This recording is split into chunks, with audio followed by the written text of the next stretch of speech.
వినాయక చవితులు వస్తాయా? ఎక్కడ్రా? ఇంగ్లీష్ నెలలో ఒక వినాయక చవితి, తెలుగు నెలలో ఒక వినాయక చవితి. ఇంగ్లీష్ నెలలో తెలుగు నెలలో సపరేట్ చేసుకోం, రెండు ఒకేసారి జరుపుకుంటాం. ఇంగ్లీష్ నెలలో అయితే ఆగస్ట్ సెప్టెంబర్ లో వస్తుంది, తెలుగు నెలలో అయితే భాద్రపద మాసం శుక్లపక్షం చవితి రోజు జరుపుకుంటాం. భద్రంగా బతకాల అదేమి నెల నాయనా? భద్రంగా బతికేది కాదు, భాద్రపద మాసం అది మన తెలుగు నెల. ఓహో, ఇంగ్లీష్ లో 12 నెలలు ఉన్నట్టే తెలుగులో కూడా 12 నెలలు ఉంటాయి. ఏంది నాయన అదే? చైత్రము, వైశాఖము, జ్యేష్ఠము, ఆషాఢము, శ్రావణము, భాద్రపదము, అశ్వేజము, కార్తీకము, మార్గశిరము, పుష్యమి, మాఘము, పాల్గొనము. ఈ విధంగా తెలుగులో కూడా 12 నెలలు ఉంటాయి. ఓహో, మళ్ళీ ఏదో శుక్లపక్షి అదేది అన్నేవ్యా? పక్షికి ఎదురదే పక్షం, శుక్లపక్షం. అంటే ఏంది నాయనా? పక్షం అంటే 15 రోజుల కాలం. ఒక నెలకి ఎన్ని రోజులు ఉంటాయి? 30. అంటే ఎన్ని పక్షాలు? 2. 2 పక్షాలు. ఒకటి శుక్లపక్షం, ఇంకోటి కృష్ణపక్షం. ఇప్పుడు జరిగే శుక్లపక్షమో కృష్ణపక్షమో మనకి ఎక్కడ తెలుస్తుంది నాయనా? మంచి ప్రశ్న. మీరు గమనించుంటారు, చంద్రుడు చిన్న సైజులో ఉండి పెరిగి పెరిగి పెరిగి పెరిగి పెద్దగా గుండ్రంగా అయిపోతాడు. దాన్ని ఏమంటారు? పౌర్ణమి. సూపర్. ఈ విధంగా చిన్న సైజులో ఉన్న చంద్రుడు పెద్ద సైజులో గుండ్రంగా మారడానికి 15 రోజుల టైం పడుతుంది. ఈ 15 రోజుల టైం నే శుక్లపక్షం అంటారు. అయితే కృష్ణపక్షమా? మళ్ళీ గుండ్రంగా ఉన్న చంద్రుడు కరిగిపోయి అసలు కనబడకుండా అయిపోతాడు. దాన్ని ఏమంటారు? అమావాస్య. ఎక్సలెంట్. ఈ విధంగా గుండ్రంగా ఉన్న చంద్రుడు కూడా పూర్తిగా మాయమైపోవడానికి 15 రోజుల టైం పడుతుంది. దీన్ని కృష్ణపక్షం అంటారు. ఓహో, అయితే లాస్ట్ లో ఆడోళ్ళు తిట్టుకుంటారే నా చవితి అని, ఆ విధంగా చెప్పినవే ఏందది? ఓ నాయనా, అది సవితి కదరా, చవితి. అంటే? చవితి అంటే 4వ తేదీ అని అర్థం. ఇంగ్లీష్ లో తేదీలు ఉంటాయి కదా, వాటిని తెలుగులో తిథులు అని అంటారు. ఒక పక్షానికి 15 రోజులు ఉంటాయి కదా, ఈ 15 రోజులకి 15 పేర్లు ఉంటాయి. ఏంది? పాడ్యమి, విధియ, తదియ, చవితి, పంచమి, షష్ఠి, సప్తమి, అష్టమి, నవమి, దశమి, ఏకాదశి, ద్వాదశి, త్రయోదశి, చతుర్దశి, పౌర్ణమి లేదా అమావాస్య. పాడ్యం అంటే ఒకటే తేదీయా? మా అమ్మ పాడ్యం రోజు దూర ప్రయాణం చేయొద్దంటే ఏమో అనుకున్నా, ఒకటే తేదీ బాగుడదనా? ఇద్దరా ఇది గుడిదిలే మనకి. శుక్లపక్షంలో వచ్చే తిథుల్ని శుద్ధ తిథులని, కృష్ణపక్షంలో వచ్చే తిథుల్ని బహుళ తిథులని అంటారు. ఇప్పుడు చెప్పండి, వినాయక చవితి ఎప్పుడు వస్తుంది? భాద్రపద మాసము శుక్లపక్షము చవితి రోజు వినాయక చవితి వస్తుంది. సూపర్ రా మీరా. నాయనా, మన తెలుగులో ఇంతుందా? దేశ భాషలందు తెలుగు లెస్స అని ఊరికే అనలేదు నైనా, ఇలాంటివి మన భాషలో చాలా ఉన్నాయి. అందుకే మన తెలుగు భాష చాలా గొప్పది.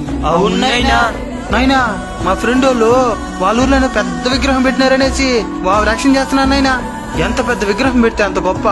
వినాయకుడు ఎత్తి బట్టి గొప్పతనం రాదు నైనా, మన భక్తి శ్రద్ధలతో చేసే పూజల వల్లే గొప్పతనం వస్తుంది. నువ్వు నీ చేతులారా చిన్న గణపయ్యని చేసి ప్రేమగా పూజలు చేసినావనుకో, గణపయ్య 100 అడుగుల విగ్రహాన్ని వదిలేసి కూడా నీకోసం ఆ చిన్న బొమ్మలోకి వచ్చి నిన్ను ఆశీర్వదిస్తాడు. గణపయ్య పుట్టినరోజు గణపయ్యకి పూజలు చేయడం కంటే కూడా ఆపదలో ఉండే వాళ్ళకి సహాయం చేసినావనుకో, గణపయ్య చాలా సంతోషిస్తాడు. అందుకే కదా మనం అన్నదానం చేస్తున్నావా? పాయింట్ పెట్టేను. నైనా, ప్లాస్టిక్ తో చేసిన ప్యారిస్ బొమ్మను ఉపయోగించకూడదన్నా? అది ప్లాస్టిక్ తో చేసిన ప్యారిస్ బొమ్మ కాదు, ప్లాస్టర్ ఆఫ్ ప్యారిస్. ఓహో, అదేదేనైనా, దాన్ని దేనికి ఉపయోగించకూడదు? అది ప్లాస్టిక్ లాగా భూమిలో తొందరగా కలవదు నైనా. నీళ్ళలో వేసినావనుకో, నీళ్ళలో ఉండే జీవరాశులకంతా హాని కలిగిస్తుంది. అందుకని ప్లాస్టర్ ఆఫ్ ప్యారిస్ చేసిన బొమ్మలు ఉపయోగించకూడదు, మట్టి గణపైనే ఉపయోగించాలి. కానీ ప్లాస్టర్ ఆఫ్ ప్యారిస్ బొమ్మలు చేసే కొన్ని వేల కుటుంబాలు జీవనోపాధిని కోల్పోతాయి. దాన్ని కూడా ఆలోచించాలి. అయితే గణపయ్య వల్ల ఇన్ని మంది బతుకుతున్నారా? అవునైనా, బొమ్మలు అమ్మే వాళ్ళు, మైక్ సెట్ వాళ్ళు, లైట్ సెట్టింగ్ వాళ్ళు, ట్రాన్స్పోర్ట్ వాళ్ళు, రంగులు బొమ్మలు బట్టలు అమ్మే వాళ్ళు, ఈ విధంగా లక్షలాది మందికి జీవనోపాధిని కల్పిస్తున్నాడు గణపయ్య. అవునైనా. మరి ఇంత గొప్ప గణపయ్య ముందు చాలా మంది డబుల్ మీనింగ్ పాటలకు డాన్స్ చేస్తున్నారు నాయనా. చాలా మంది తాగేసి కూడా ఆడుతున్నారు నాయనా. అసలు తాగడమే తప్పు, అలాంటిది తాగేసి భగవంతుని సన్నిధిలోకి రావడం ఇంకా తప్పు. డబుల్ మీనింగ్ పాటలకి మీరు సంతోషిస్తారేమో, గణపయ్య సంతోషించడు. అయినా మనం తాగడానికి వినాయక చవితి కాకుండా ఇంకా చాలా రోజులున్నాయి.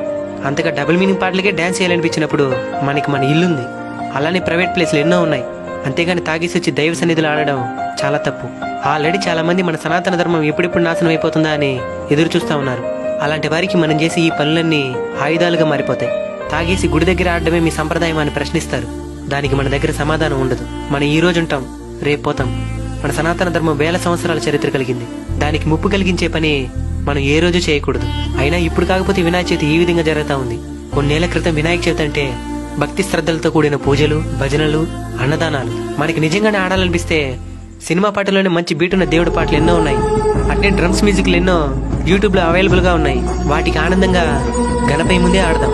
గణపయ్య ఆనందిస్తాడు, మనము ఆనందిస్తాం. అంతేగాని ఇలా తాగేసి వచ్చి ఆడటం, డబుల్ మీనింగ్ పాటలు చాలా తప్పు. దీనివల్ల భవిష్యత్తులో చాలా అనర్థాన్ని ఎదుర్కోవాల్సి వస్తుంది. కాబట్టి దయచేసి అర్థం చేసుకోండి.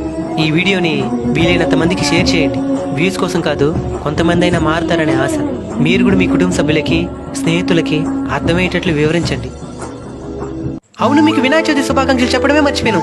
అన్బీటబుల్ కల్చర్ కుటుంబ సభ్యులందరికీ వినాయక చవితి శుభాకాంక్షలు. మంచి ఇన్ఫర్మేషన్ వీడియో అందరికి షేర్ చేయండి. జై హింద్.